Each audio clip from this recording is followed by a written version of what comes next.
آل محمد بلندتر پنج تنی صلوات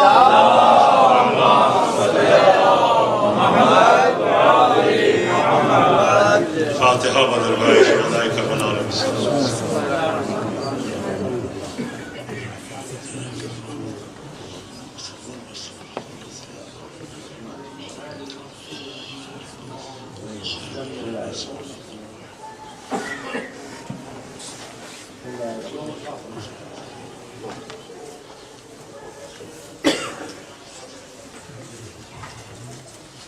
بآواز بلند صلوات پڑھیے.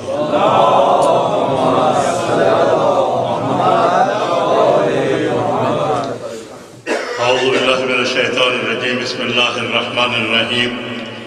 الحمد للہ رب العالمین. العاقبۃ لأہل التقوی والیقین.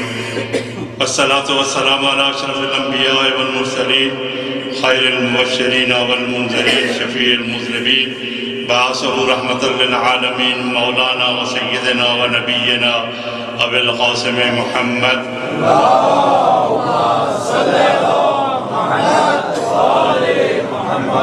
آلہ طیبین الطاہرین المعصومین المظلومین سیما امام المنتظر الحجت ثانی اشر روحی وارواح العالمین لہ الفداء ولعنۃ اللہ علی اعدائہم ومعاندیہم وحاسدیہم من الآن الى قیام یوم الدین.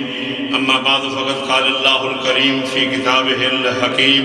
بسم اللہ الرحمن الرحیم. قل ان کنتم تحبون اللہ فاتبعونی یحببکم اللہ. صلوات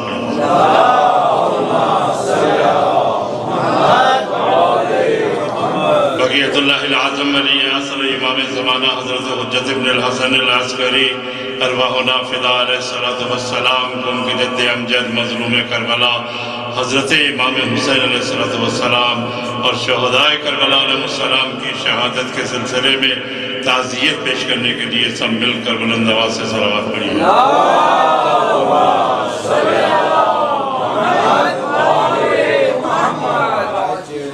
علماء اعلام مراجع اعظام کی سلامتی کے لیے اسلام کی بالادستی کے لیے دشمنان اسلام کی ذلت و خواری کے لیے اور مومنین و مومنات کی پریشانیاں دور ہونے کے لیے بے گھروں کے گھر کے لیے بے زروں کے زر کے لیے مقروضوں کے قرض کی ادائیگی کے لیے بے اولادوں کی اولاد کے لیے جن کے ہاں جوان بچی ہیں ان کے رشتے نہیں آ رہے ان کی وجہ سے ان کے والدین پریشان ہیں ان کی لڑکیوں کو برابر کے کف مہیا ہونے کے لیے اور امام زمان کے ظہور میں تعجیل کے لیے کربلا کی زیارت پر بہت جلدی اور اس سے بھی جلدی دستخط ہونے کے لیے بآواز بلند صلوات پڑھیے.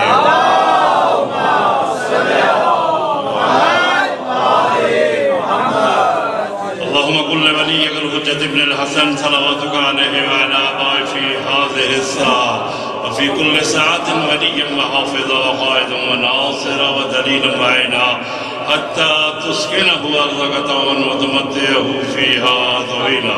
حضرت امام زمانہ جل اللہ تعالیٰ فرجہ الشریف کے ظہور کے لیے آپ حضرات سے التماس ہے کہ بلند آواز سے دروشی کی تلاوت فرمائیں.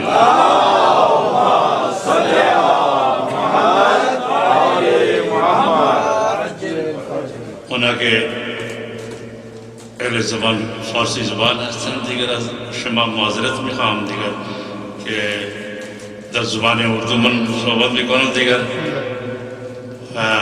اکثرا دیگر پاکستانی هستن دیگر از اونا که فارسی زبان بعضا معذرت و خیلی معذرت خدا شما را حفظ کنه از ہر قسم آفات و بلیات محفوظ بدارے. آمین.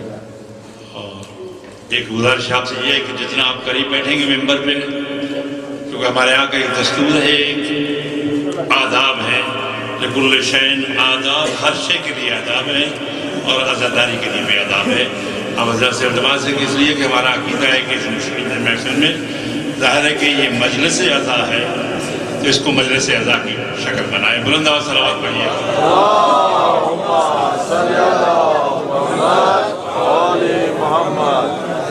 اور پہلے سب سے پہلے تو یہ معاملہ آپ کی خدمت میں عرض کروں کہ صلوات جب آپ پڑھتے ہیں نا تو واجل فرجہم کے ساتھ پڑھا کرے. اور اس زمانے میں یہ جو زمانہ ہے غیبت امام کا قریب ہے، امام کا ظہور، ساری علامتیں ظاہر ہو چکی ہیں، بہت کم ہے جو حتمی علامات ہیں، 5 باقی ہیں، اس کے علاوہ باقی ساری علامتیں ظاہر ہو چکی ہیں۔ تو لہذا نہ معلوم کب آ جائے امام، تو اپنے آپ کو آمادہ کیجیے، اپنے آپ کی تیاری کیجیے، اس لیے کہ سب سے مشکل مرحلہ اس زمانے میں امام کا سامنا کرنا۔ ظاہر ہے کہ آسان کام نہیں ہے امام کا سامنا کرنا، کہنے کو تو ہم کہہ دیتے ہیں امام آئیے، یا صاحب الزمان ادرکنی، مولا آئیے، مولا آپ آئیے، ہم آپ کا انتظار کر رہے ہیں۔ تو بات یہ ہے کہ ہم ابھی انتظار نہیں کر رہے۔ تو ابھی ایک چیز جو میں پیرس میں بھی عرض کیا تھا، ظاہر ہے کہ میرا کام تو یہ ہے کہ میں اس کو عبادت سمجھتا ہوں، اور آپ سے بھی گزارش ہے کہ عبادت سمجھ کے سنیں۔ تو ظاہر ہے کہ اگر پڑھنے والا عبادت سمجھ کے پڑھے، سننے والے عبادت سمجھ کے سنیں، اور جو بانیان مجلس ہیں وہ صف ماتم بچھائیں اور اس نظریے سے بچائیں کہ جناب زہرا کو قرصہ دینا ہے، تو پھر کبھی ہو ہی نہیں سکتا کہ اس دربار سے کوئی محروم واپس لوٹے۔ ظاہر ہے کہ جب نیت میں فرق آتا ہے نا تو پھر گڑبڑ ہو جاتی ہے، ورنہ جب آپ نیت کر کے آئیں کہ ہم نے جناب زہرا کو قرصہ دینا ہے، عبادت ہماری، تو پھر یہاں پر پھر اس جگہ بیٹھ کر نفس المحموم فی ہمنا تسبیح، معصوم شاہ فرماتے چھٹے امام کہ ہمارے ہم و غم سے متاثر ہو کر اگر کوئی ٹھنڈی آہ لیتا ہے تو اس کو ایک تسبیح کا ثواب ملتا ہے۔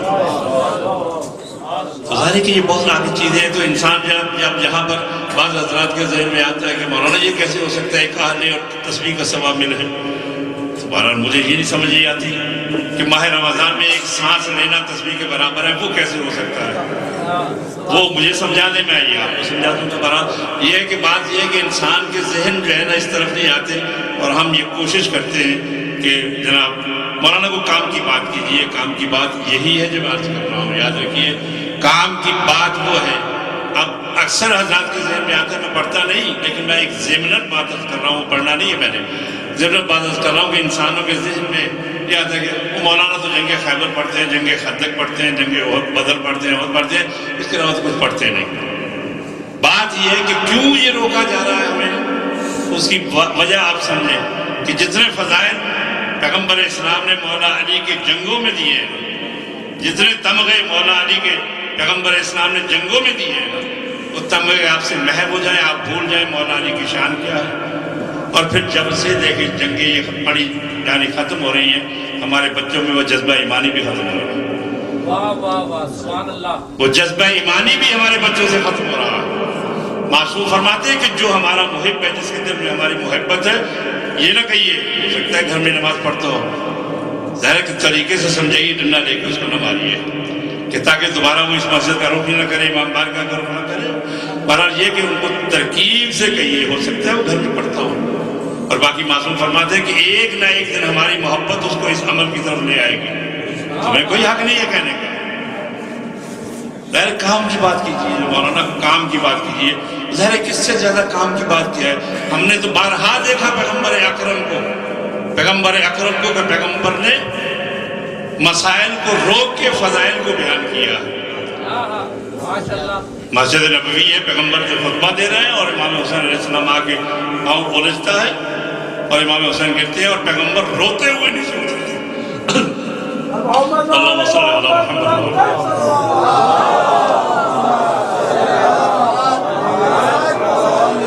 پیغمبر اکرم روتے ہوئے نیچے اترتے ہیں اور اتر کے ساتھ پیغمبر حسین کو اٹھا کے اب مسائل جہاں سے چھوڑے تھے وہاں سے آگے بیان کرنا شروع کر دیتے۔ لیکن پیغمبر نے کیا کہا؟ ممبر پر جا کے دنیا کو کہتا ہے ایھا الناس ھذا حسین فعرفوہ، یہ حسین ہے، اس کو پہچانتے ہیں۔ تو پیغمبر نے کہا کہ ظاہر ہے کہ فضائل کے لیے، ظاہر ہے کہ فضائل کو مقصد ہے، بغیر مقصد کے نہیں ہے فضائل کا۔ اب ظاہر ہے کہ دونوں طرف سلیم کی حد تک بڑھ گئے ہیں، وہ ادھر فقر نماز ادھر فقر فضائل، یہ نہیں ہے، دونوں کو برابر لے کے چلیں گے تو کام بنے گا۔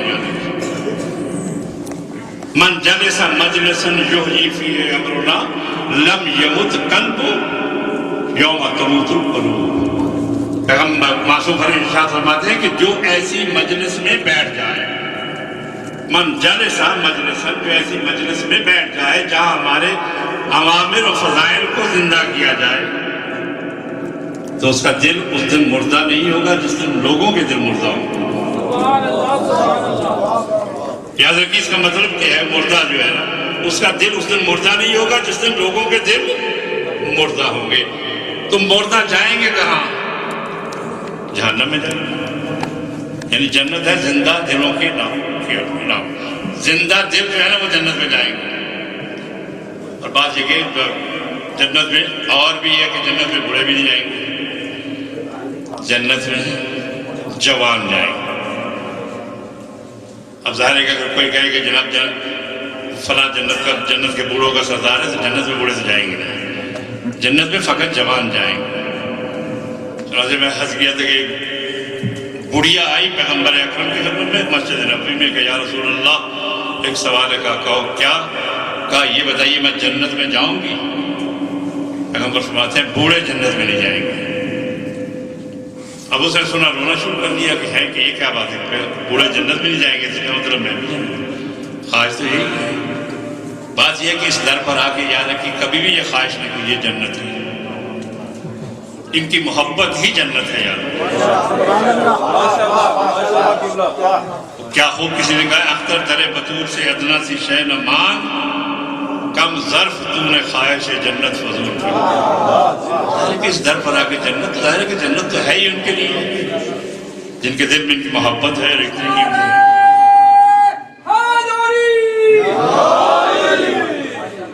جن کے دل میں ان کی محبت ہے جنت ہے ہی ان کے لیے. اور پھر یہ غلط فہمی جو ہے نا، یہ جتنے دسترخوان شریعت کے ہیں، نماز ہے، روزہ ہے، حج ہے، زکوٰۃ ہے، یہ جتنے دسترخوان شریعت نے چنے ہیں، یاد رکھیے یہ سب مومنوں کے لیے، یہ سب مومنوں کے لیے، غیر مومنوں کے لیے نہیں. تو لہذا حکم تو آپ کو ہے. پھر ایک لفظ کہہ دو، ہمارے ایک عالم دین گزرے جنہوں نے بہت زیادہ تبلیغ کی اور بہت زیادہ مومن بنائے، قاری جان محمد کمالیہ والے. اگر کسی نے نام سنا ہو تو نہیں تو عجیب شخصیت. انہوں نے کہا آج کل بیچاری نماز پر بڑا عجیب وقت آ پڑا.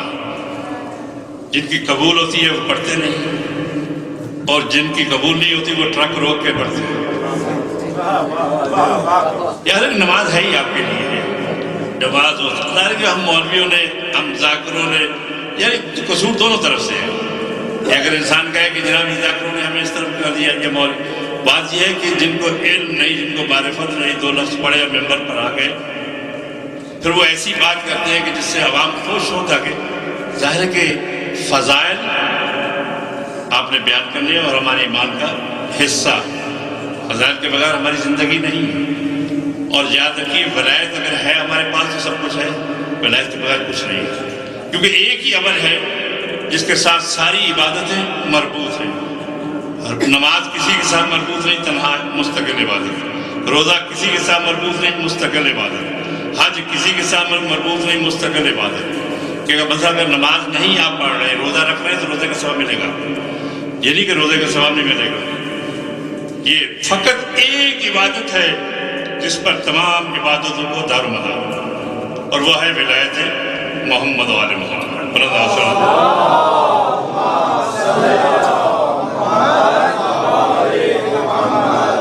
وہ ان کی ولایت ہے، ان کی محبت ہے.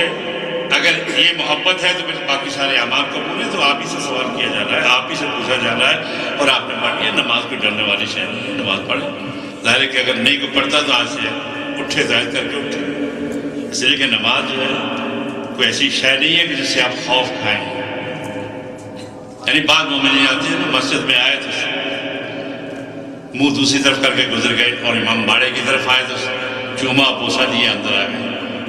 بھئی یہ مسجد سے کیوں آپ اس طرح سے منہ پھرا کے جاتے ہیں؟ دونوں کا تعلق تو حسین سے.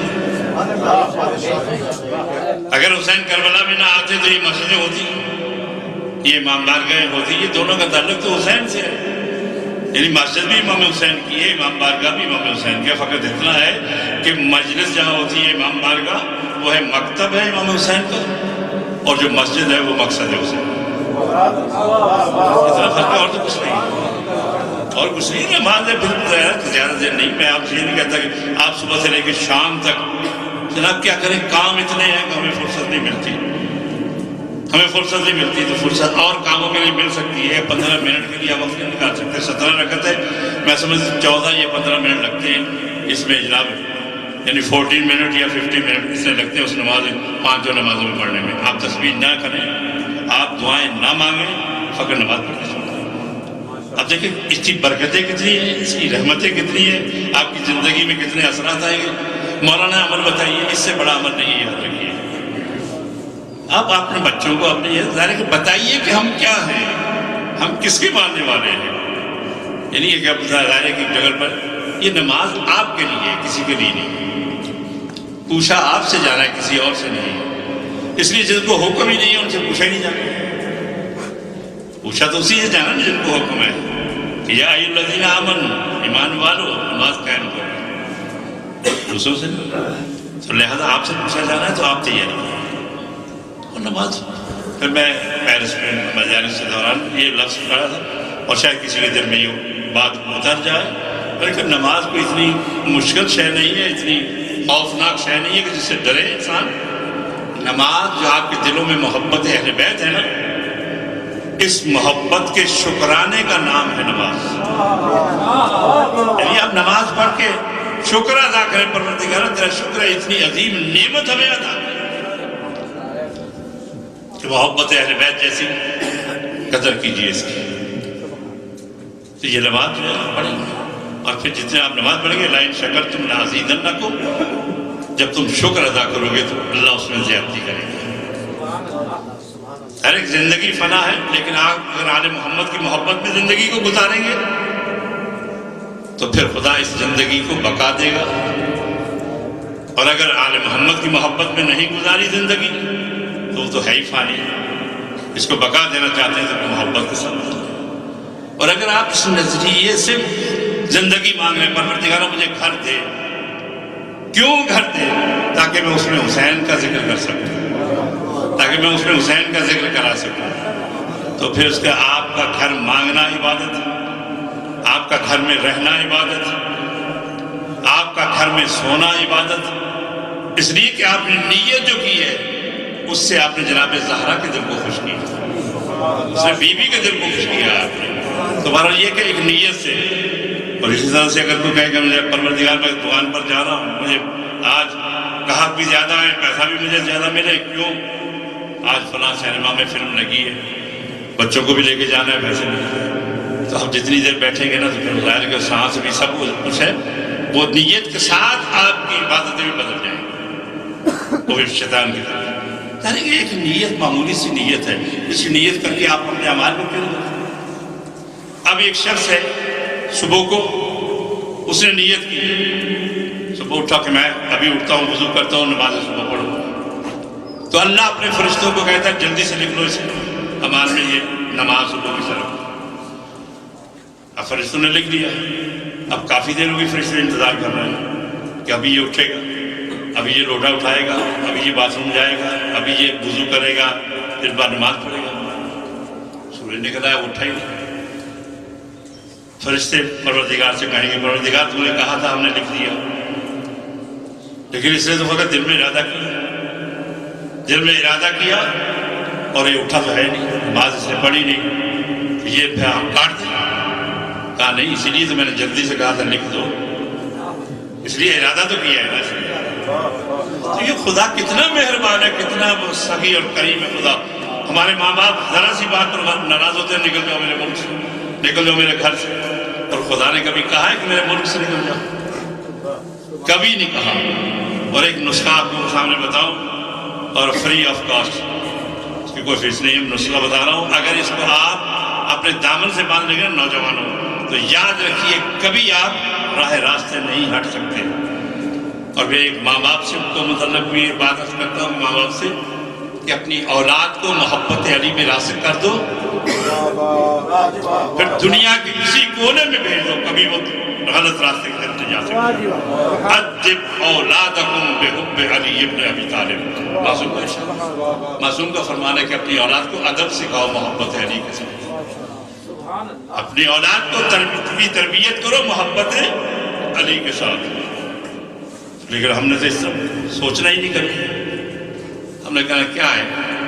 تو حضور پاس سے بات نکلی، میں نے جو آیت کریمہ آپ کی طرف ہم نے تلاوت کی تھی، تو ظاہر ہے کہ اس اجل فرجوں کے ساتھ آپ صلوات پڑھیں گے۔ اس زمانے میں جو علماء مجتہدین نے کہا 313 مرتبہ ہر روز پڑھیں، اور پھر آزمانے ممبر پر کہہ رہا ہوں، ذمہ داری سے کہہ رہا ہوں، میری تو سمجھے میں تو جو میں نے آپ کو تو نہیں آزمائی نا ان کو میں کبھی بیان ہی نہیں کرتا۔ آپ اس کو پڑھیں، جو کہتے ہیں نا کہ ہمیں کوئی عمل بتائیے، اس سے بڑا عمل نہیں، اس سے بڑا کوئی حفظ نہیں ہے، اس سے بڑا کوئی تعویذ نہیں ہے۔ روزانہ 313 مرتبہ صلوات جن خرج ان کے ساتھ پڑھتے جائیں، آپ کی ہر چیز کام جو ہے خود بہت ٹھیک ہوتا جائے۔ آپ کر کے دیکھیں، اور ظاہر ہے کہ کبھی آپ کو معلوم نہ ہو تو میرا نمبر وہاں کا بھی ہے، سب کے پاس گئے مولانا آپ یہ کہیں گے تو کچھ بھی نہیں ہوا، لیکن خلوص سے نیت خالص ہونی چاہیے اور یقین ہونا چاہیے کہ ملے گا سب کچھ یہاں سے، اور اگر یہاں سے کچھ نہیں ملے نا تو پھر کہیں سے بھی کچھ نہیں ملے گا۔ فقط ایک دروازہ ہمیں ملا۔ اب میں نے آپ حضرات کے سامنے قرآن مجید کی آیت کی تلاوت کا شرف حاصل کیا ہے کہ قل ان کنتم تحبون اللہ، یعنی یہ بھی ان کے لیے جو کہتے ہیں کہ جناب ہمیں اللہ کافی ہے، اللہ کو یاد کرو، اللہ اللہ، یا دیکھیں اللہ ان کے بغیر کسی کی سنتا نہیں۔ مصیبت یہ ہے کہ اگر اللہ کو ڈائریکٹ پکاریں، ہماری ضرورت نہیں ہے کہ اللہ کو پکار سکیں۔ ہم اگر پکاریں، یہ ضرورت نہیں ہے کہ پردہ ہٹائے گا اللہ میں السلام علیکم، جیسے کہ اللہ کسی کی سنتا نہیں۔ جب وہ نبیوں کی نہیں سنتا تو ہم جیسے انسانوں کی کیسے سنے گا؟ یعنی کتنا عرصہ جناب آدم نے پکارا، کیا اللہ نے نہیں سنا؟ اللہ نے کہا میرے کانوں میں آواز ہی نہیں آتی، اس لیے کہ جو میرے کان ہیں ان کا تو واسطہ نہیں دے رہے، اس لیے کہ میں سنتا میں ہوں لیکن کسی کے کانوں سے، بولتا میں ہوں، زبان ہے میری لیکن کسی اور کی زبان ہے جو میری زبان ہے، جو لسان اللہ، یعنی اللہ میں دوئیت کا تصور نہیں ہے کہ آپ کہیں کہ اللہ جو ہے اس میں ایک شاید دو شاید جدا ہو، جس طرح کسی نے معصوم سے پوچھا چھٹے امام حضرت امام جعفر صادق،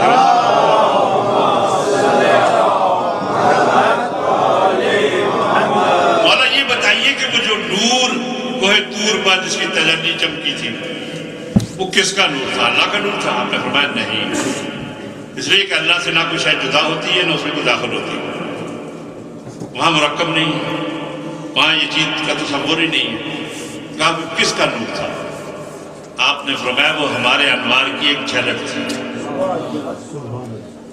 تو یہ ان کے انوار کی ایک جھلک جب موسیٰ جیسا اولو العزم نبی برداشت نہ کر سکا، غش کر گئے جناب موسیٰ، حواری ختم ہو گئے، تو پھر یاد رکھیے اگر یہ اصلی شکل میں آ جاتے تو زندہ رہتا یہاں، تو پھر کبھی نہ کہنا ہم جیسے۔ یہ ان کا احسان ہے، انہوں نے لباس بشری کو قبول کیا، یہ معصومین کا احسان ہے، انہوں نے لباس بشری کو قبول کیا ہے۔ نحن اسرار اللہ الموضع فی حیات البشریہ نزلوا عن الربوبیہ، ہمیں اللہ کے چھپے ہوئے اسرار ہیں، ہم اللہ کے چھپے ہوئے راز ہیں، اور جن کو بشری لباس میں چھپا کے بھیجا گیا ہے۔ یہ بشری لباس کو جس طرح سے شب ہجرت پیغمبر نکلے ہیں تو وہاں بھی ظلمت کا ایک پردہ تیار کیا گیا تاکہ پیغمبر کی روشنی اتنی نمودار تھی کہ خود ازواج کہتی ہے کہ ہم دن کی گمی ہوئی چیز کو رات کو تلاش کرتی تھی، ہے یا نہیں؟ سنا آپ نے سب؟ تو پیغمبر جب نکلے ہوں گے تو کیا کسی نے دیکھا نہیں وہ اتنی روشنی جب باہر نکلی؟ تو اللہ نے وہاں بھی ظلمت کا انتظام کیا، اس نور کو ظلمت کے پردے میں چھپا کے غار تک لے گئے اللہ۔ تو یہاں پر بھی معصوم فرماتے کہ ہم حیاکل بشریہ میں، بشری لباس میں ہم اللہ کے چھپے ہوئے راز ہیں۔ اب کیوں کہا معصوم نے؟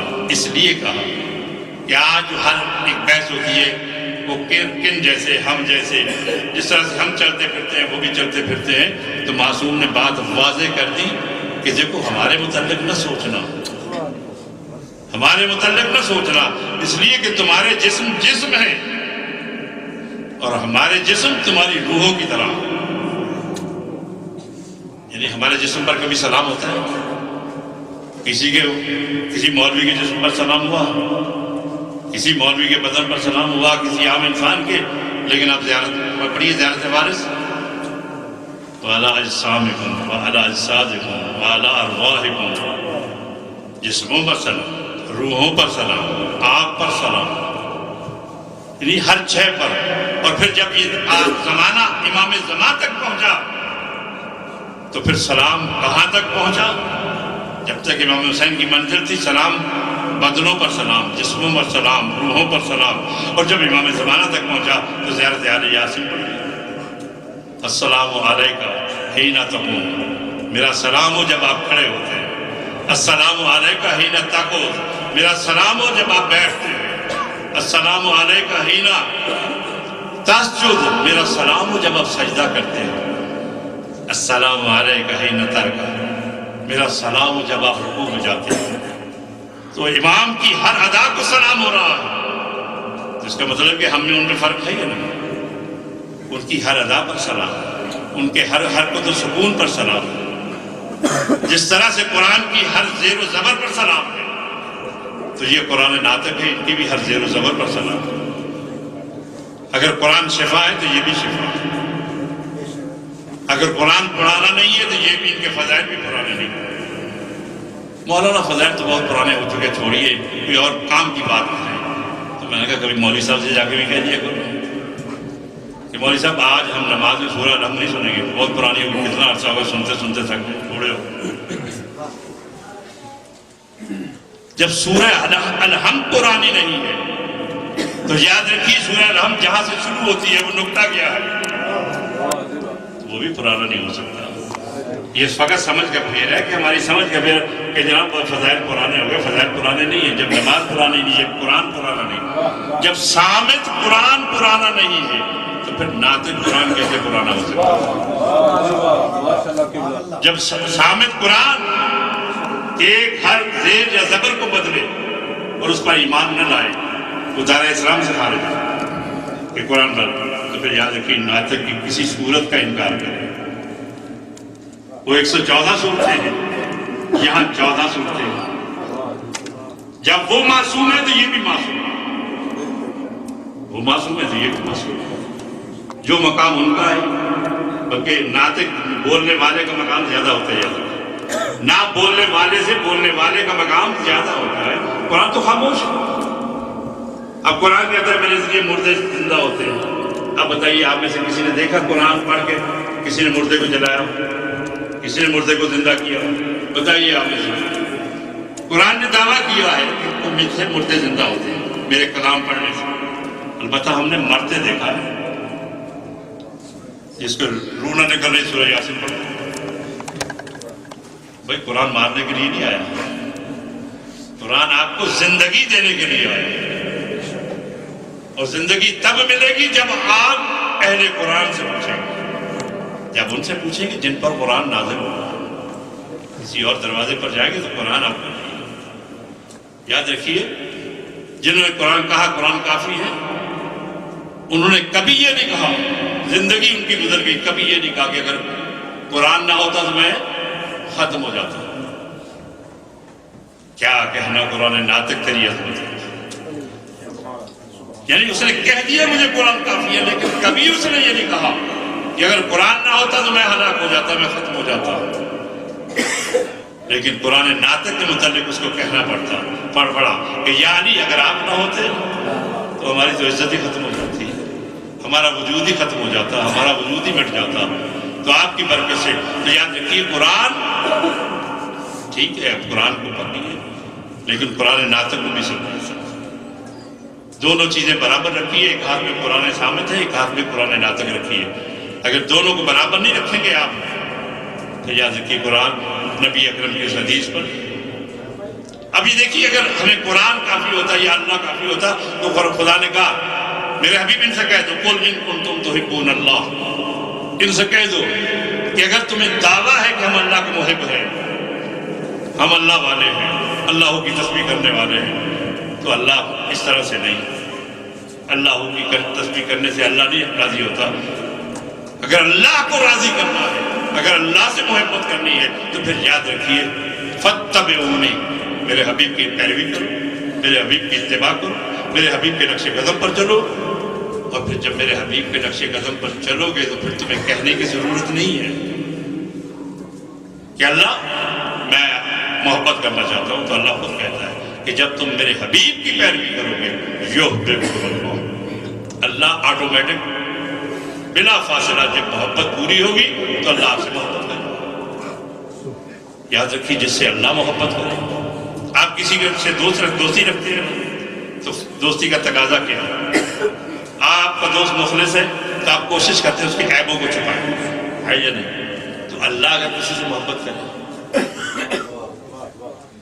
تو کیا اس کے عیبوں کو ظاہر کرے یا ستار العیوب، یا گناہوں کو چھپانے والے؟ اور خدا یہ کہتے ہیں وَيَغْفِرْ لَكُمْ ذُنُوبَكُمْ، جب میں تم سے محبت کروں گا تو محبت کے ساتھ ہی تمہارے گناہوں کو بخش دوں گا۔ شرط یہ ہے میرے حبیب کی پیروی کرو، شرط یہ ہے میرے حبیب کے نقش قدم پر چلو۔ تو یاد رکھیے حبیب کو دیکھتے جاؤ اور اپنی زندگی کو کے اصولوں کو اسی طرف موڑتے جاؤ، جس طرف حبیب موڑے اسی طرف تم بھی اپنا رخ موڑو۔ اگر حبیب یہ کہے کہ دیکھو حق علی کے ساتھ ہے، علی حق کے ساتھ ہے،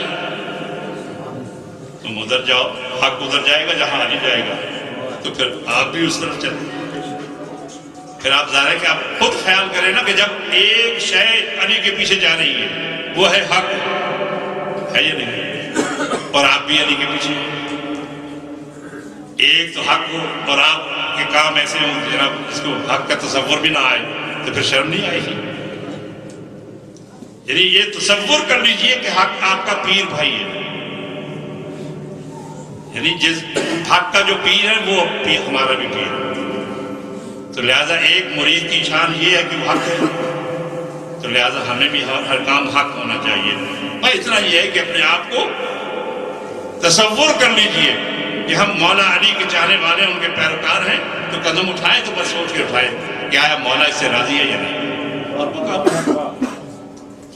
یاد رکھیے ہر طرف جو ہے نا۔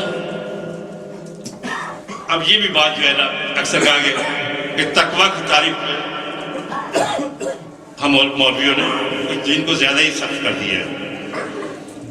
میری عادت ہے کہ میں ہمیشہ کوشش کرتا ہوں آسان لفظوں میں تاکہ آپ کی سمجھ میں آ جائے کہ فلسفہ منطق ظاہر ہے کہ وہ تعریف تو ہو جائے گی، مولانا نے آج بہت اچھی مجلس پڑھی لیکن پوچھو کسی سے کیا پڑھا، یہ مجلسوں میں کچھ لے کے جائے، ظاہر ہے کہ معلوم نہیں کب امام آ جائے، تو لہٰذا اپنے آپ کو آمادہ کیجیے، اپنے آپ کو تیار کیجیے مولا علی کی محبت میں، ظاہر اس طرح سے اپنے آپ کو ڈبوئیے کہ اپنی میں ختم کر دیجیے۔ ان کے عشق میں اگر آپ ڈوب جائیں گے نا پھر یاد رکھیے پھر مولا فرماتے ہیں کہ ہم تمہارا خیال رکھتے ہیں۔ میں کہا کرتا ہوں مانگ کے لیے اس دروازے سے تو کیا مانگ کے لیے، کیا بہادری کی، مزہ تو تب ہے کہ آپ پریشان ہو اور نجف کا والی وہیں سے پوچھے تجھے تکلیف کیا۔ محبت کو اگر آپ بلند کریں گے تو مولا جو ہے نا وہ تو فرماتے ہیں کہ ایک ذرہ کائنات کا ذرہ اس وقت تک حرکت نہیں کرتا جب تک ہم سے اجازت نہ ملے۔ اور پھر مولا نے یہ بھی فرمایا ہے کہ ہمارے ماننے والا اگر پریشان ہو جائے تو علی کو چین نہیں آتا جب تک اس کی پریشانی دور نہ ہو جائے۔ تو بھائی انصاف علی کے ماننے والوں، جب علی علیہ السلام آپ کا خیال رکھتے ہیں تو پھر آپ کو بھی مولا کا خیال رکھنا چاہیے، پسند کرنا چاہیے، جو ان کی پسند ہے پسند کے مطابق عمل کریں۔ اگر ان کو کوئی شے پسند ہے تو وہی پسند کریں۔ اب مجھے نہیں معلوم، میں نہیں بیان کروں گا، علماء سے پوچھیے کہ مولا کو کیا شے پسند ہے، جو ان کو پسند ہے۔ اب میں کون ہوتا ہوں آپ سے کہوں کہ نمازیں پڑھو، کہ میں معاوضہ تو کرتا نہیں، اس لیے کہ نقل معاوضہ ہم کرتے ہیں، معاوضہ کرنے کا حق معصوم کو ہے فقط یا معصوم کر سکتا ہے معاوضہ، ہم تو نقل معاوضہ کرتے ہیں کہ معصوم نے یہ کہا، ہم آپ تک پہنچا دیتے ہیں۔ تو جو مولا کو پسند ہے وہ پسند کیجیے، اس لیے کہ مولا کے غلاموں کا کام یہی ہے جو ان کے ماننے والے ہیں۔ تو اگر آپ اتباع کر رہے ہیں صحیح معنوں میں تو پھر اللہ بھی آپ سے محبت کر رہا، پھر اس کا رسول بھی آپ سے محبت کر رہا۔ اب ہماری زندگی کا مقصد کیا ہے؟ دنیا کہتی ہے عبادت ہے، لیکن ساتھ ہی تفسیروں میں یہ ہے کہ معرفت کے لیے اللہ نے پیدا کیا، وَمَا خَلَقْتُ الْجِنَّ وَالْإِنسَ إِلَّا لِيَعْبُدُونِ، معرفت کے لیے اللہ نے پیدا کیا، عبادت کے لیے، دونوں ایک چیز ہے۔ اب جتنی معرفت بلند ہوتا ہے، اب معرفت ظاہر ہے کہ ہم تو عبادت کرتے ہیں نا، ظاہر ہے کہ دنیا ایک شخص آیا میرے پاس کہ مولانا کیا کریں، نماز پڑھتے ہیں، دنیا جہان کے خیالات آتے ہیں، ہم نماز کے ساتھ بلکہ اکثر میں کہا کرتا ایک عالم دین پڑھ رہے تھے، ان کا بھائیوں نے ایک نسخہ بتا رہا ہوں، اگر کوئی شے آپ کی گم ہو جائے نا تو 2 رکعت نماز نہیں کرنا، فوراً پتہ چل جائے گا کہاں تو نمازیں ہماری. لیکن اس کا یہ مطلب نہیں کہ نمازوں کو چھوڑ دیں آپ. نقل کس کی اتار؟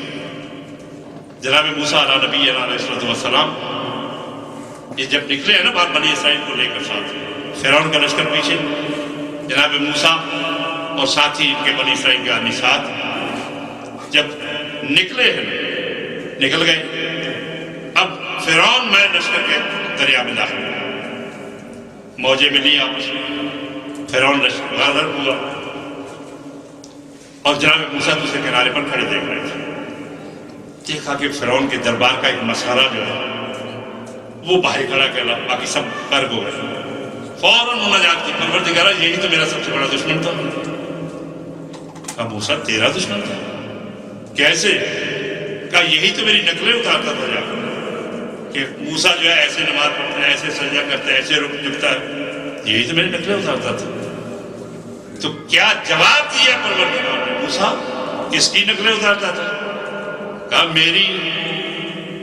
کہا جو میری نبی کی نقلیں اتارے اس کو میں غرق کروں مجھے پسند نہیں. تو ہم نمازیں اس قابل نہیں ہیں، لیکن ہمیں یہ فخر ہے کہ ہم نبی کی نقل اتارتے ہیں. تو نقل بھی مطابق اصل ہونی چاہیے. بلند آواز صلوات پڑھیے.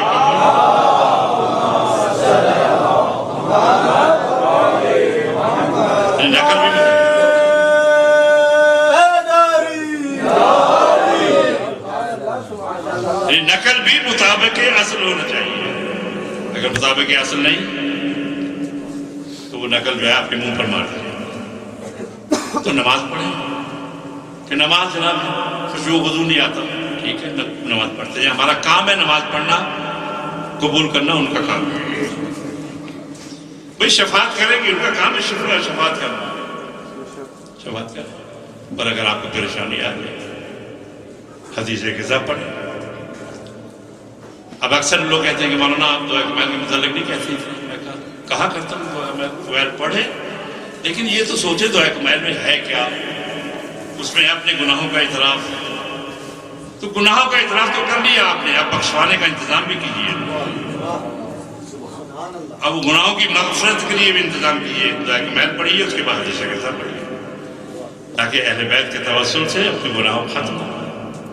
اور پھر دعا حدیث غذا جو ہے، یعنی اس میں فرق اتنا ہے. باقی دعاؤں میں ہم اللہ سے کلام کرتے ہیں، اللہ کے حضور گر رہتے ہیں، اور حدیث غذا کیا ہے؟ اللہ ہم سے باتیں کرتے ہیں. وہاں خالق مخلوق سے باتیں کر رہا ہے حدیث غذا میں، اور باقی دعاؤں میں مخلوق خالق سے باتیں کر رہا ہے. اور پھر باقی دعاؤں میں گارنٹی نہیں ہے کہ آپ کی دعا قبول ہو یا نہ ہو، اللہ کی مرضی ہے. آپ روب نہیں ڈال سکتے، وہ خالق ہے، ہم اس کے بندے ہیں. تو لہذا آپ یہ نہیں کہہ سکتے اللہ میری دعا قبول کر، اور ضرور قبول کر. آپ نے کہہ دیا اللہ راضی ہو جائے، اب اللہ کی مرضی ہے راضی ہو یا نہ ہو. ظاہر کوئی مجبور نہیں کر سکتا اس کو. ان اللہ علی کل شیء قدیر وحکم الحاکمین ہے. تو لہذا آپ یہ نہیں کہہ سکتے اللہ میری دعا کو ضرور قبول کر. لیکن حدیث کے سامنے خود اس کے نبی نے قسم کھا کے وعدہ کیا کہ جہاں ہماری یہ گفتگو ہوگی، جو پریشان حال ہوگا خدا اس کی پریشانی کو دور کرے گا، جو حاجت مند ہوگا اس کی حاجت کو، جو مغموم ہے اس سے غم. اتنی عظیم شے ہے جس کو کہتے ہیں نا ہتھیلی پر سب سو جمع. حدیث غذا وہ چیز.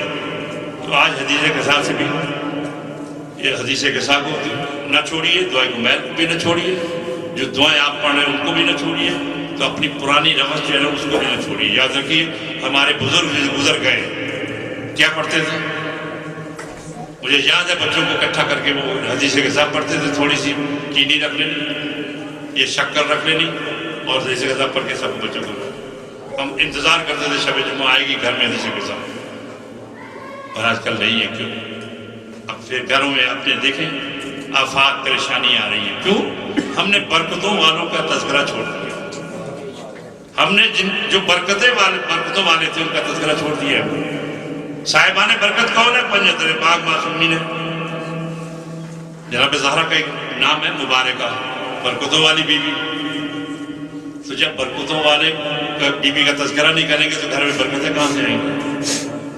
تو گھر میں برکتیں چاہتے ہیں. مولانا کچھ ایسا کیجیے برکت ہی نہیں ہو رہی، بھئی ہم ان سے دور ہٹ گئے ہیں تو برکتیں کہاں سے ہیں؟ اور ویسے بھی اس زمانے میں کچھ چیزیں ایسی ہیں جو جبرائیل ابھی اٹھا کے نہیں جائیں گے پیغمبر فرماتے ہیں، ان میں سے ایک برکت ہے۔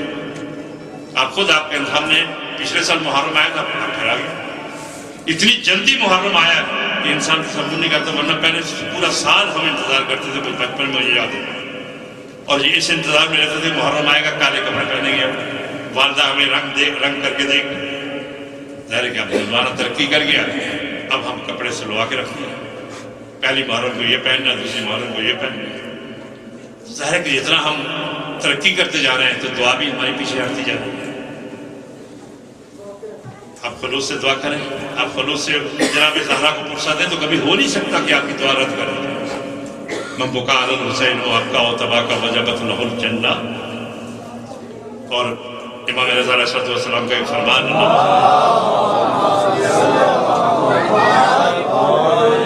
اپنے آپ پر فخر کیجئے کہ آپ کے دل میں حسین اور ان کی اولاد کی محبت ہے، معصومین کی محبت ہے، جتنا آپ ناز کریں وہ کم ہے، معمولی شے نہیں۔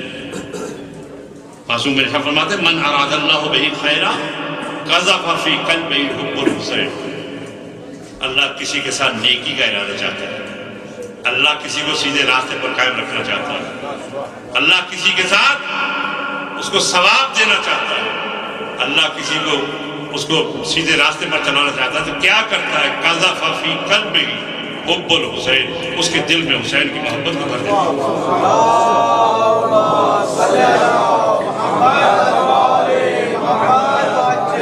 اب جتنا ناز کیجیے کم ہے۔ اب ایک واقعہ آپ کے سامنے عرض کروں اور اسی سے مذاق کا رخ موڑوں گا، اور میں جہاں بھی جاتا ہوں یہ واقعہ لازمی بات ہے، اس واقعے نے میری زندگی میں انقلاب کیا۔ ہمارے مذہب کے ایک عالم دین گزرے جن کا نام شیخ مہدی ہے مازندرانی، بہت مشہور و معروف عالم دین ہے، اور انہوں نے بہت سی کتابیں لکھی ہیں، شجرہ طوبہ ان کی کتاب، مالی السبتین ان کی کتاب، بہت سی کتابیں، ان میں سے ایک کتاب ہے آثار الحسین۔ اس کتاب میں یہ واقعہ ہے، جیسے کہ ان کا ذکر پرانا نہیں ہے، جب قرآن پرانا نہیں تو ان کا ذکر پرانا نہیں ہے، سب غم ہے دو روزہ، غم شبیر وہی ہے۔ اس بات کا ثبوت ہے کہ معجزہ ہے ان کی ذات، ورنہ ہر ذکر جو ہے پرانا ہو جاتا ہے، نہ قرآن پرانا ہے نہ ذکر معصومین پرانا ہے۔ قرآن پڑھے تو لطف آتا ہے کہ یہ آج ہی نازل ہوا، اور اہل بیت کے فضائل کا تذکرہ کریں تو ایسے معلوم ہوتا ہے کہ آج ہی یہ نازل ہوا۔ تو یاد رکھیے فضائل کا بھی مقصد ہے، مسائل کا بھی مقصد ہے، قرآن کا بھی مقصد ہے، ان کے فضائل کا بھی مقصد ہے۔ فضائل ایک فضیلت کا ذکر کرنے سے آپ کے اگلے پچھلے سارے گناہ ختم ہو جاتے ہیں۔ کہ قرآن کو دیکھنا عبادت، قرآن کا سننا عبادت، قرآن کو پڑھنا عبادت۔ تو جب قرآن کے متعلق آپ کا عقیدہ ہے کہ قرآن کو سننا عبادت ہے، قرآن کو پڑھنا عبادت ہے، قرآن کو دیکھنا عبادت ہے، تو پھر یاد رکھیے قرآن ناطق کے متعلق بھی وہی عقیدہ رکھیے جو سامد کا ہے۔ تو پھر یہ بھی کہیے قرآن ناطق کو دیکھنا عبادت، قرآن ناطق کو سننا عبادت، قرآن ناطق کا ذکر کرنا عبادت، ان کی محبت رکھنا، ان پر اعتقاد رکھنا عبادت۔ لیکن اپنے آپ پر قیاس نہیں کرنا کبھی، ہم چلتے پھرتے ہم کھاتے پھرتے ہیں لہذا وہ ہماری طرح نہیں، اللہ یعوذ باللہ۔ دیکھیے کہاں ہم کہاں وہ، کہاں ہادی کہاں گمراہ۔ میں نے ابھی عرض کیا کہ آپ کے جسموں پر سلام نہیں ہے، آپ کا جسم ایک دن رہ جائے، 6 گھنٹے سے اوپر ہو جائے، جلدی کرو گرمی کا موسم ہے ایئر کنڈیشن چلاؤ، لیکن ان کا جسم یا ان کے ساتھ جو منسلک ہو گیا اس کا جسم، ضرورت نہیں ہے زمین کی اس کو کچھ کہہ سکے، اس لیے کہ زمین کو علم ہے کہ جس کا یہ ماننے والا ہے اس کا نام ہے ابو تراب، تو مٹی کی ضرورت نہیں ہے اس کو کچھ کہہ سکے۔ تو بہرحال یہ کہ بات کہاں سے کہاں نکلی، اور میں بہت دور سے آیا، لیکن محبت اہل بیت میں ایک ایسا جذبہ ہے کہ انسان کو تکاتی نہیں۔ کہ کربلا میں سب جوان تھے، انہوں نے ایک واقعہ لکھا ہے آثار الحسین میں، بڑا عجیب سا واقعہ، اس لیے عرض کر رہا ہوں کہ تاکہ آپ کو احساس ہو جائے آپ یہاں جو بیٹھے ہیں نا، آپ کا مقام کیا، آپ کی عظمت کیا۔ امام حسین کے لیے جو کام کر رہا ہے نا کوئی، اگر جوتیاں سیدھی کر رہا ہے نا تو اس کا بھی مقام ہے۔ اگر پانی کا ایک گھونٹ پلا رہا ہے کسی کو اس کا ثواب ہے، اور ذکر حسین کر رہا ہے اس کا ثواب ہے، خدمت کر رہا ہے اس کا ثواب ہے۔ اور کربلا میں بھی اسی طرح سے آپ کے سامنے جو نماز پڑھ رہے تھے امام کے سامنے ان کا بھی مرتبہ، اور جو حفاظت کر رہے تھے ان کا بھی مرتبہ۔ لیکن میرا عقیدہ یہ ہے کہ جو حفاظت کر رہے تھے ان کا مقام زیادہ ہے، کیونکہ جو اصل نماز کی حفاظت کر رہے تھے وہ نماز پڑھ رہے تھے، یہ اصل نماز کی حفاظت کر رہے تھے۔ لیکن اتنا کرنے کے باوجود کتنے تیر لگے جناب سعید کو؟ ایک فکرہ کہتے ہیں جب گرے ہیں سرزانوں پر رکھا امام نے، تو فکرہ کہتے ہیں حل وفی تو یبنا رسول اللہ، فرزند رسول میں کیا میں نے حق وفا ادا کر دی؟ ہم ذرا سا کام کرتے ہیں تو ہم یہ کہتے ہیں ہمارا نام آئے رجسٹر اشتہار میں، ہمارا نام آئے، ہم نے اتنے پیسے دیے۔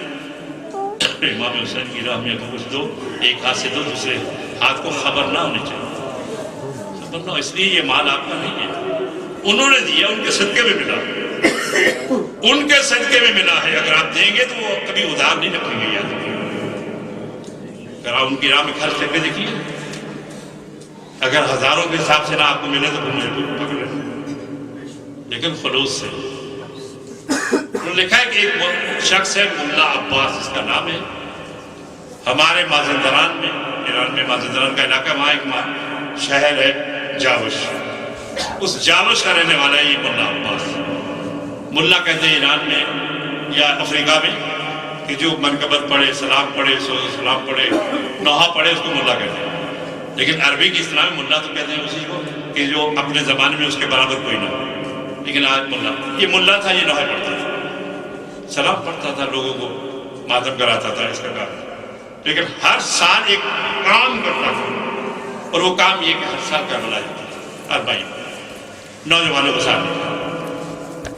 تو بات صاحب یہ تھوڑی مختصر کر رہا ہوں اس واقعے کو۔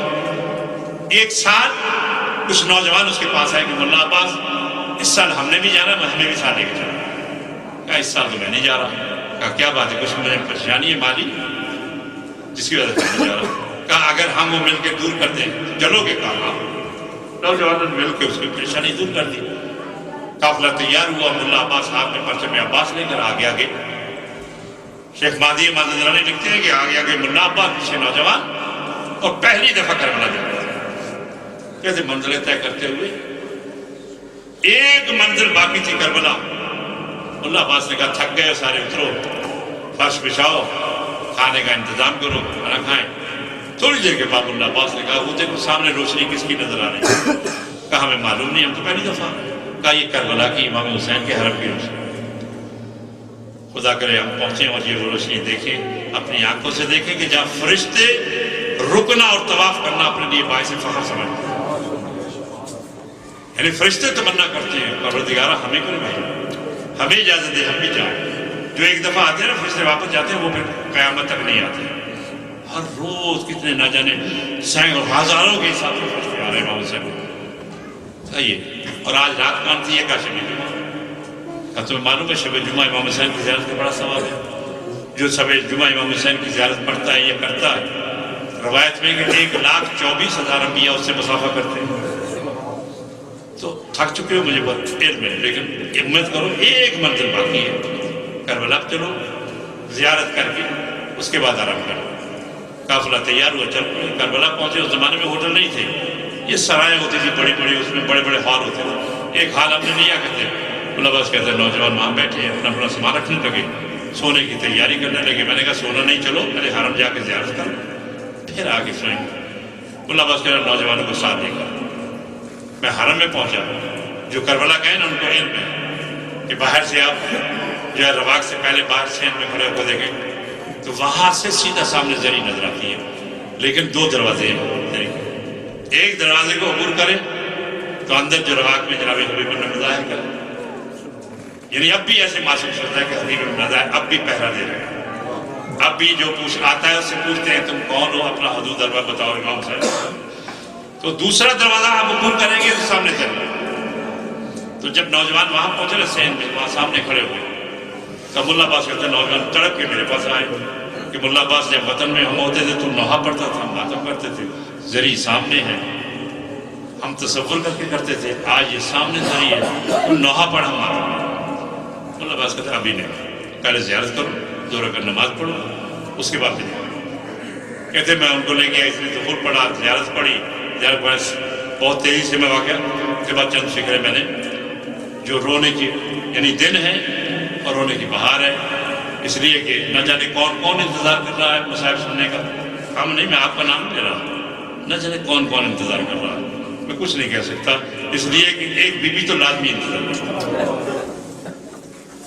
کہا زیارت پڑھو، اندر جا کے سب نے زیارت پڑھی، 2 رکعت نماز زیارت پڑھی، زیارت پڑھنے کے بعد ایسا کھڑے ہو گئے نوجوان، کہا مولا عباس تم نے کہا تھا زیارت پڑھنے کے بعد نماز پڑھنے کے بعد میں نہ کہا مولا عباس کہتے میں نے دل میں نظر بنا لی کہ جو کاپی میرے پاس نحو کی ہے نا اس کو کھول لوں گا، جو نحو سامنے آئے گا اس کو پڑھوں۔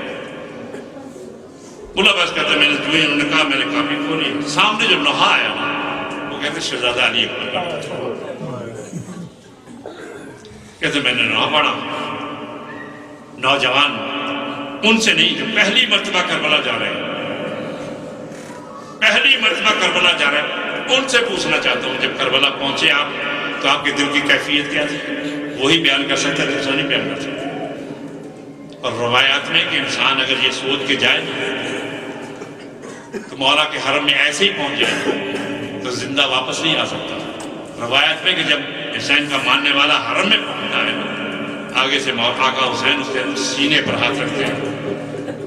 آپ نے تجربہ کیا ہوگا، میں جب گیا مولا عباس کے حرم میں جا کے رونا تو آتا ہے، لیکن امام حسین کے حرم میں جا کے آنسو خشک ہو جاتے ہیں۔ جتنا کوشش کریں آپ کو گریا نہیں آتا، کیوں؟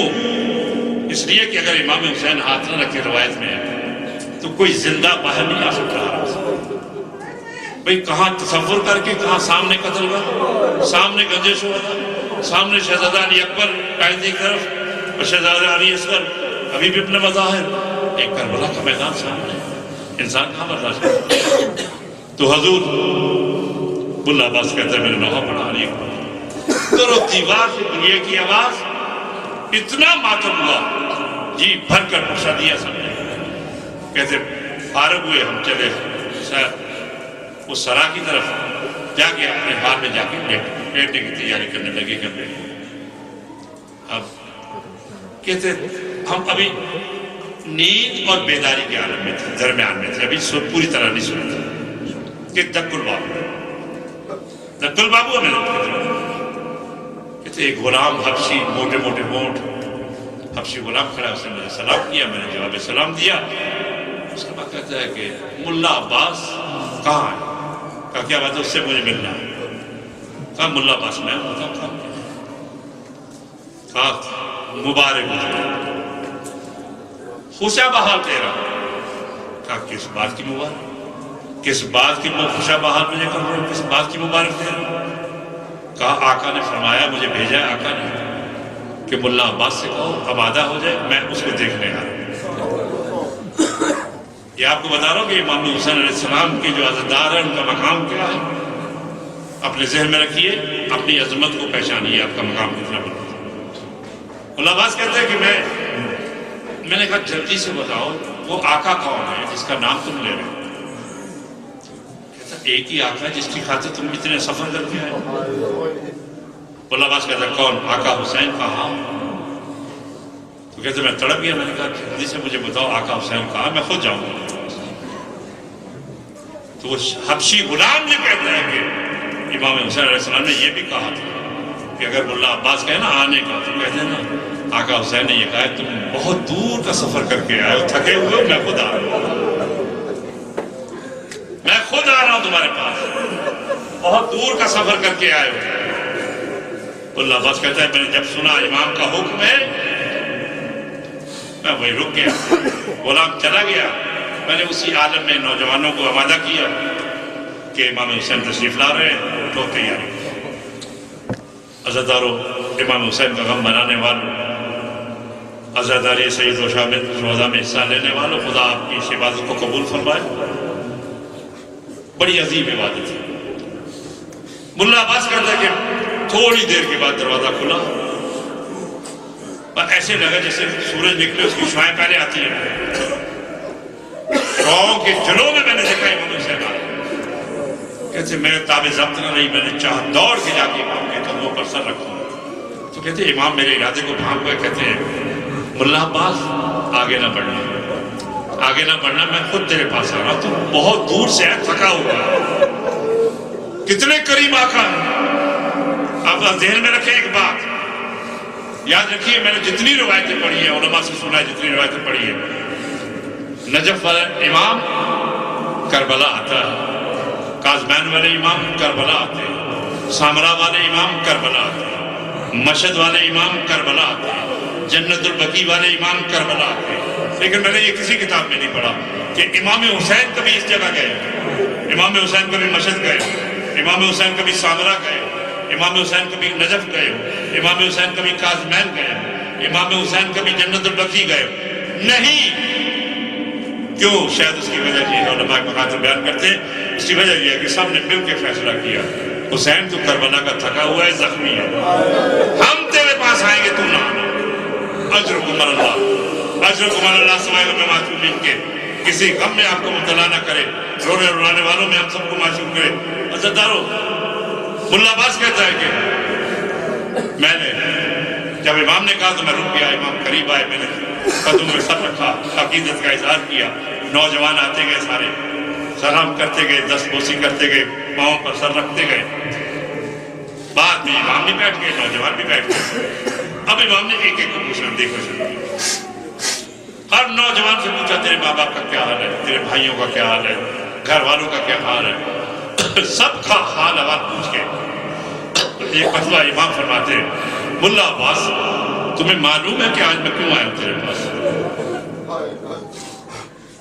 ملا عباس کہتے ہیں میں نے کہا آقا آپ آقا ہیں، غلام ہیں، آپ نے آقائی کی ہے، ہم اس قابل کہاں آپ ہیں، آپ کی مہربانی، آپ کا شکریہ، آپ ایک غلام کے پاس آئے۔ کہا نہیں یہ نہیں، آج میں اس لیے آیا ہوں، 3 کام ہے مجھے، اور 3 کام یہ ہیں۔ پہلا کام تو یہ ہے کہ جو میری زیارت کرتا ہے یا میری زیارت کے لیے آتا ہے میں اس کو دیکھنے ضرور جاتا ہوں۔ یہ الگ بات ہے ہم پہچانے یا نہ پہچانے، یہ روایت کرتے ہیں امام اس کو دیکھنے ضرور آتے ہیں۔ مفاتیح الجنان میں بھی واقعہ موجود ہے، آپ پڑھ سکتے ہیں، اس میں بہت سے واقعات ہیں اس وقت کہ امام آتے ہیں یا نہیں۔ جب ان کا مومن اس دنیا سے چلا جاتا ہے تو قبر کے پر زیارت کرنے آتے ہیں۔ ملا عباس کہتا ہے میں نے کہا مولا وہ کون سے 3 کام ہے؟ کہا پہلا کام تو یہ جو میری زیارت کرتا ہے یا زیارت پڑھتا ہے میں اس کو دیکھنے ضرور جاتا ہوں۔ دوسرا کام ملا عباس تمہارے علاقے مازندران میں ایک بوڑھا شخص ہے، بوڑھا شخص ہے، وہ مجلس میں آتا ہے، ہر مجلس میں آتا ہے، لیکن ملا عباس وہ مجلس میں نہیں بیٹھتا۔ مولا آتا بھی ہے اور مجلس میں نہیں بیٹھتا؟ کہاں؟ اس کا کام یہ ہے باہر بیٹھ جاتا ہے، باہر بیٹھا نہیں، جو عزادار آتا ہے اس کی جوتیاں سیدھی کرتا ہے۔ کتنا مقام ہے، کتنے کریم آقا ہے، آپ تصور بھی نہیں کر سکتے، وہ عزاداروں کی جوتیاں سیدھی کرتا ہے۔ ملا عباس جب وطن واپس جانا تو مجھ حسین کا اس کو سلام کہنا کہ حسین نے تجھے سلام کہا۔ کتنے کریم آقا ہیں، کتنے کریم آقا ہیں، کتنے رحیم آقا ہیں۔ ملا عباس تیسرا کام آئندہ کبھی کربلا آنا، نوجوان تیرے ساتھ، پہلی دفعہ نوجوان تیرے ساتھ آ رہے ہیں میرے حرم میں آ کر، اگر تیرا دل چاہے۔ کہا امام کی آنکھوں میں آنسو آ گئے، خاموش ہو گئے۔ جب امام خاموش ہوئے تو ملا عباس کہتا میں نے ہاتھوں کو جوڑا، آگا بات کیا ہے، آپ کیوں رک گئے؟ جب میں نے اصرار کیا تو پھر امام نے کہا ملا عباس آئندہ کبھی کربلا آنا، نوجوان تیرے ساتھ ہو، اور پہلی دفعہ وہ کربلا آ رہے ہیں میرے حرم میں آ کر، اگر تیرا دل چاہے نوحہ پڑھنے کو۔ بھائی یہاں تک امام پہنچے تھے، رونا شروع کیا، بلند آواز سے رونے لگے۔ جب امام روئے تو ملا عباس کہا میں نے ہاتھوں کو، آقا آپ کو اپنی ماں جناب زہرا کے زخمی پہلو کا واقعہ، مولا بتائیے بات کیا ہے؟ امام فرماتے ملا عباس آئندہ کبھی کربلا آنا، نوجوان تیرے ساتھ ہوں، میرے حرم میں آ کر اگر تیرا دل چاہے نوحہ پڑھنے کو تو ملا عباس آئندہ اکبر کا نوحہ نہ پڑھنا، آئندہ علی اکبر کا نوحہ نہ پڑھنا۔ ملا عباس کہتے میں نے ہاتھوں کو جوڑا، آقا میں نے غلط پڑھا ہے؟ کہا نہیں تم نے بالکل صحیح پڑھا۔ آقا پھر آپ منع کیوں کر رہے ہیں؟ کہا ملا عباس کی زبان سے کہوں امام نہیں چاہتے اپنے عزادار کو تکلیف دینا، امام نہیں چاہتے اپنے عزادار کو تکلیف دینا. اللہ عباس کہا مولا پھر بتائیے تو صحیح وجہ کیا, آپ کیوں منع کر رہے ہیں؟ تو امام روتے ہوئے کہتے ہیں مولا عباس تمہیں معلوم نہیں شب جمعہ کو میری ماں زہرا کربلا آتی ہے. جب سے تم نے اکبر کا نام لیا ہے نا میری ماں کو غش آ رہا ہے. جب غصے سے فاقہ ہوتا ہے تو ہائے اکبر کہہ کر دوبارہ میری ماں غش کر جاتی ہے. مولا عباس آئندہ اکبر کا نہانا پڑ رہا. اب آبادہ ہو گئے حضرت. لیکن میں ایک فکر آتا ہوں, میرے امام سجاد نے نہ اکبر کو یاد کیا ہے, میرے امام زمان نے. جب امام زمان سے کسی نے پوچھا نا مولا آپ نے یہ کہا کہ اے جد مظلوم میں آپ کے غم میں آنسوؤں کے بدلے خون روتا ہوں, مولا کیا اکبر کی مصیبت کو یاد کر کے؟ تو امام فرماتے نہیں. مولا کیا عباس کے بازو کو یاد کر کے؟ کہا نہیں. کیا علی اصغر کے گلے کو یاد کرے؟ کہا نہیں. اسے ہمارا نے پوچھا مولا کیا اپنے جد مظلوم کے سر کو نوکے نیزہ پر سوار ہونے کو یاد کر کے؟ کہا نہیں. حضرت نوکے نیزہ پر امام حسین کا سر سوار ہونا معمولی بات نہیں تھی. میں نے خود پڑھا ہے کہ جب نوکے نیزہ پر امام حسین کا سر سوار ہوا ہے نا تو جناب زینب نے دیکھ کے کہا تھا بھیا بھیا یہ مجھے علم تھا تو شہید ہوگا, یہ مجھے علم تھا راج پر گھوڑے دوڑیں گے, بھیا یہ مجھے علم تھا سب شہید ہو جائیں گے, لیکن زینب کو یہ علم نہیں تھا کہ تیرا سر نوکے نیزہ پر سوار. معمولی بات نہیں, ایک منزل نہیں, دو منزل نہیں, 17 منزلیں امام حسین کا سر نوکے نیزہ پر ساتھ اور امام حسین کا قاتل بھی ساتھ. معمولی بات نہیں سفر کرنا ہے. کمالا پھر کون سی مصیبت ہے؟ امام زمان نے روتے ہوئے کہا کہ میں اپنی پھوپھی اماں کے سر برہنہ سر کو یاد کر کے خون کے آنسو روتا ہوں. کجا علی کی بیٹی کجا شرابی کا ذرا, کجا علی کی بیٹی کجا شرابی سے ہم کرا. جب کبھی غیرت انسان کا سوال آتا ہے بنت زہرا تیرے پردے کا خیال آتا ہے. عزادارو بس مجھے یقین ہو گیا دو شخصیتیں ایسی جن کا تذکرہ ہو جس محفل میں امام زمان ضرور رہتے ہیں. ایک تو آپ کے چچا عباس کا تذکرہ اور ایک جناب زینب صلی اللہ علیہ کا بے ردائی کا تذکرہ. جہاں بھی ہوتا ہے میرا ایمان ہے کہ امام وہاں تشریف لاتے ہیں. اور اگر یقین نہ آئے جو میری مائیں بہنیں بیٹیاں پردے میں بیٹھی ہیں ان سے کہوں گا اگر آپ کے مجمع میں کوئی عورت ایسی بیٹھی جس کا ہاتھ پہلو پر ہو اور جب وہ اٹھے ہائے حسین کہہ کے اٹھے تو سمجھ لینا حسین کی ماں آئی اپنے بیٹے کا پرسہ لینے کے. ایک بات کہہ دوں اے میری بیٹیوں بہنوں نوجوانوں, دنیا کا دستور ہے جب کسی کے گھر میں میت ہو جائے تو کیا ہوتا ہے لوگ آتے ہیں اس کو پرسہ دینے کے لیے. کہا جاتا ہے 3 دن تک اس کے گھر میں کھانا نہ پکے اس کے گھر میں کھانا پہنچے. یہی ہوتا ہے. دنیا آتی ہے اس کو پرسہ دینے کے لیے, محلے والے آتے ہیں اس کو پرسہ دینے کے لیے. لیکن آل محمد کے لیے قانون بدل گیا. آل محمد کے لیے قانون بدل گیا. شریعت کہتی ہے اس کے گھر میں جاؤ افسوس کرنے, لیکن عزاداروں میں کہوں گا جس کے گھر میں ایک میت ہو جائے نا تو دنیا آتی ہے اس کے گھر میں تعزیت کے لیے, اور جس کے گھر میں ایک دن میں 72 جنازے اٹھ جائیں. اگر یقین نہ ہے علماء سے پوچھئے. بی بی اب بھی ہر حسینیے کے دروازے پر کھڑی ہو کے کہتی ہے کوئی ہے جو مجھے حسین کا پرسہ دے, کوئی ہے جو مجھے علی اکبر کا پرسہ دے, کوئی ہے جو مجھے عباس کا پرسہ دے. اے سیدہ تیری غربت پر ہماری جانیں قربان, اے رسول کی بیٹی تیری غربت پر ہماری جانیں قربان. حضرت تاریخیں بتاتی ہیں, علماء مقاتل بیان کرتے ہیں جب مجلس ختم ہو جاتی ہے تو جناب زہرا دروازے پر کھڑی ہو جاتی ہے. علماء سے پوچھئے, علماء مقاتل سے پوچھئے, بی بی کھڑی ہو جاتی ہے اور جو عزادار نکلتا ہے تو بی بی کا کہتی ہے آنے والے حسین پر رونے والے, حسین کی ماں تیرا شکریہ ادا کرتی ہے. بی بی ہمارا شکریہ نہ ادا کرے ہم اس لائق نہیں. بی بی ہر ایک کا شکریہ ادا کرتی ہے اور نکلنے والے نکلتے ہیں. لیکن ایک ابھی بھی میرے سنتے جاؤ اور ذہن میں رکھنا جب بھی کہیں مجلس ہو اور باہر نکلے جب آپ تو میری بات یہ ذہن میں رکھنا کہ آپ کو علم میں ہونا چاہیے کہ بی بی دروازے پر کھڑی ہوتی ہے. یہ میں نہیں کہہ سکتا اس وقت بی بی کہاں، لیکن کوئی روایات میں کوئی حسینیہ کوئی گھر ایسا نہیں بچتا جہاں حسین کا تذکرہ ہوتا بی بی نہ پڑھتی ہو. وہاں بی بی جاتی ہے، اپنے بیٹے کا ذکر سنتی ہیں، پرسہ لیتی ہیں. عزیزارو، جب آپ باہر نکلا کریں تو آرام سے نکلا کریں، دھکم پہل نہ کیا کریں، اس لیے کہ دروازے پر وہ بی بی کھڑی جس کا پہلو زخمی ہے. آپ کے دھکا دینے سے ایسا نہ بی بی کو اذیت پہنچنا. بی بی پرسہ لینے کے لیے باہر کھڑی ہوتی ہے. بس عزیزارو، بات ختم کی، میں نے آپ کو زحمت دی، قافلہ اس جگہ پہنچا جہاں پہنچنے کا لائق نہیں تھا، جس کو یاد کر کے امام سجاد زندگی بھر روتے رہے. کسی نے پوچھا کربلا میں یقیناً مصیبتیں آئی ہوں گی؟ امام نے فرمایا نہیں، بہادر سے لڑے سو گئے. کہا کہاں؟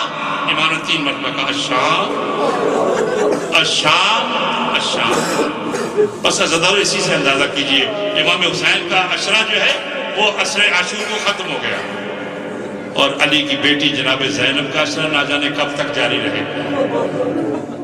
علی کی بیٹی کا عشرہ نہ جانے کب تک جاری رہے گا.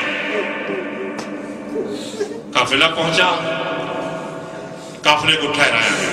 علماء مقام بیان کرتے ہیں قافلے کو ٹھہرایا گا. روایت 3 دن تک قافلہ شام کے باہر رکا رہا. عزیزارو، اہل بیت کے گھرانے والوں کو کھلے میدان میں بٹھایا انہوں نے، اور یزید نے اپنے فوجیوں کے لیے خیمے نصب کیے. فوجی خیموں میں، آل محمد کے گھرانے والے کھلے میدان میں.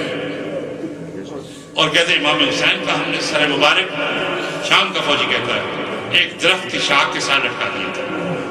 اب جو روایت میں آپ کے سامنے عرض کر رہا ہوں، جن کے یہاں 4-5 سال کی بچی ہے نا، اس بچی کا تصور کر کے میری روایت، یہ میری بات سنیں. اللہ آپ کو آواز سن رکھے، آپ کے بچوں کو سلامت رکھے. عزیزارو، جناب سکینہ دنیا کہتی کون ہے جو آل محمد کو نہیں مانتا؟ ایک کہنے والے خدا تیرے ماننے میں اور اضافہ کرے. ارے کوئی تو تھے جنہوں نے اہل بیت کو نہیں مانا. اگر ساری دنیا آل محمد کو مان لیتی تو حسین کی لاڈلی کربلا سے شام تک تماچے کھاتی نہ جاتی. عزیزارو، راوی کہتا ہے میں نے، شام کا فوجی ہے، مولود کہتا ہے میں نے ایک دن، ہمارا کام کیا تھا، ہمیں پہرے دیتے تھے، 4 گھنٹے 5 گھنٹے کی ڈیوٹی ہوتی تھی، ہم پہرے دیتے تھے قیدیوں. کہتے اس عالم میں سارا دن صبح سے لے کے شام تک شام کے لوگ، دمشق کے لوگ آتے تھے، عورتیں آتی تھیں قیدیوں کو دیکھنے، مرد آتے تھے قیدیوں کو دیکھنے، عورتیں آتی تھیں، بچے آتے تھے قیدیوں کو دیکھنے. اور وہ ملون کہتے ہیں کہ بچے جو ہے نا، بچوں کی عادت کیا ہے، پتھروں سے کھیلتے ہیں. کہتے بعض بچوں کے دامن میں پتھر ہوتے تھے. وہ درخت کی شاخ جس پر امام حسین کا سر مبارک کا بیٹھا تھا، بچے کھیلتے کھیلتے پتھر کو امام حسین کے سر اقدس پر مارتے. راوی کہتے ایک رات میری ڈیوٹی تھی، آدھی رات کے وقت میں پہرا دے رہا تھا. قیدیوں کے مجمع میں سے 4-5 سال کی بچی اٹھی، 2-4 قدم اٹھائے.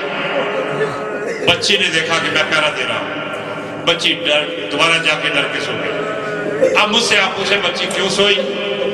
کربلا سے لے کر یہاں تک تماچے تو سب نے مارے، لیکن کسی نے پرسہ نہیں دیا بابا کا. بچی سو گئی.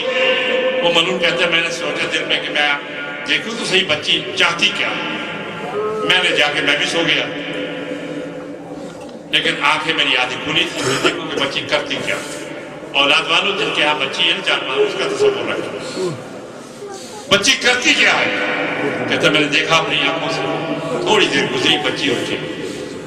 ہو کا عالم تاریکی تھی، چاروں طرف اندھیرا تھا، صحرا کے اندر عجیب عالم تھا. بچی اٹھی، چاروں طرف دیکھا کوئی نہیں جاگ رہا. بچی چلی. وہ کہتا میں نے سر کو تھوڑا سا اٹھایا کہ بچی چاہتی کہاں. اولاد والوں سنیں گے فکر جو روایت کی.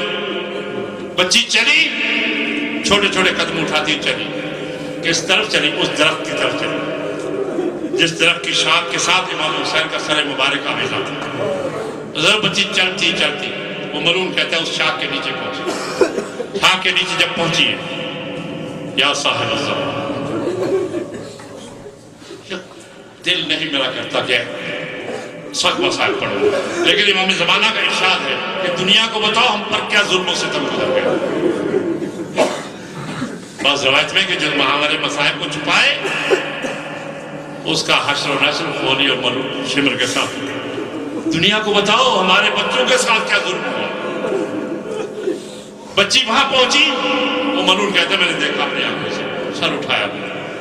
اب بچی وہاں نیچے پہنچ کے شاخ کے نیچے، کہتے میں نے سوچا کہ بچی کرتی کیا ہے، چاہتی کیا ہے، کہ تو شہزادی نے اپنا ہاتھ اٹھایا، بلند کیا، جب ہاتھ نہ پہنچ سکا نا شاخ کا، تو کہتا میں نے اپنی آنکھوں سے دیکھا، بچی نے پنجوں کے بل کھڑے ہو اپنے ہاتھوں کو اٹھایا، جب ہاتھ پھر بھی نہ پہنچ سکے تو اولاد والوں منون کہتا ہے کہ میں نے اپنے کانوں سے سنا، بچی نے ایک مرتبہ فریاد کی، بابا بابا آپ دیکھ رہے ہیں میرا قد بھی چھوٹا ہے، میرے ہاتھ بھی چھوٹے ہیں، بابا آپ خود کیوں نہیں آ جاتے میری گود میں؟ راوی کہتا ہے ادھر سکینہ نے فریاد کی، ادھر امام حسین کا سر اقدس نیچے آیا، بچی کی گود میں سر کا آنا تھا، بچی نے باپ کے منہ پر منہ رکھا اور فریادی، بابا آنکھیں کھولیے، بابا اٹھیے، ہمارے خیموں کو آگ لگا دی گئی، بابا ہم میرے کانوں سے گوشت ہمارے اتار دیے گئے، بابا ہماری پھپھیوں کے سروں سے چادریں اتر گئی، بابا سکینہ کربلا سے لے کر یہاں تک تماچے کھاتی آ رہی۔ رحمۃ اللہ علی القوم الظالمین فسیعلم اللہ الذین ظلموا ای منقلب ینقلبون انا للہ وانا الیہ راجعون انا للہ وانا الیہ راجعون۔ اے پانے والے صدقہ اپنی عزت جلال کا محمد اور اس کی پاکال کا جمعین علیہ السلام کے صدقے میں شہداء کربلا علیہ السلام کا صدقہ، اسیران کوفہ و شام کا صدقہ، پروردگارہ ہماری اس قلیل سی عبادت کو، اس توسل کو اپنی بارگاہ میں منظور و قبول فرما، اس توسل کو ہمارے لیے توشہ آخرت قرار دے، پروردگارہ جملہ حاضرین کی دعاؤں کو فردن فردن قبول فرما، جو پریشان حال ہیں ان کی پریشانی کو دور فرما، جو مغموم ہیں ان کے غم کو دور فرما، جو حاجت مند ہیں ان کی حاجتوں کو بھرنا، جو بیمار ہیں، علیل ہیں، اسپتالوں میں ہیں، یہ گھروں میں ہیں، ایسے مریض جن کو ڈاکٹروں نے لا علاج کر دیا، مسیحہ زمانہ حضرت امام زمانہ صلی اللہ تعالیٰ فرج و شریف کا صدقہ، خصوصاً جنہیں منصف سے دعا کی نکاح ٹیلی فون پر کہہ رہے ہیں اور ہر روز کوئی نہ کوئی سفارش کرتے رہتا ہے، میں تو گنہگار آدمی ہوں، پروردگار ان سب کو شفائے کامل میں سے عطا فرما، ہماری اموات کو رحم فرما، پروردگارہ اس امام بارگاہ کے بانی جنہوں نے اس امام بارگاہ بنیاد رکھی جو اس دنیا میں نہیں ہے، پروردگارہ ان سب پر اپنی رحمتوں کا نزول فرما، ہمارے جو بزرگ جنہوں نے عزاداری کے لیے خدمات انجام دی ہیں وہ اس دنیا میں نہیں ہے، ان سب پر اپنی رحمتوں کا نزول فرما، پروردگارہ جو باقی ہیں جو خدمت دین میں امام حسین کی خدمت مصروف ہیں ان کی توفیقات خیر میں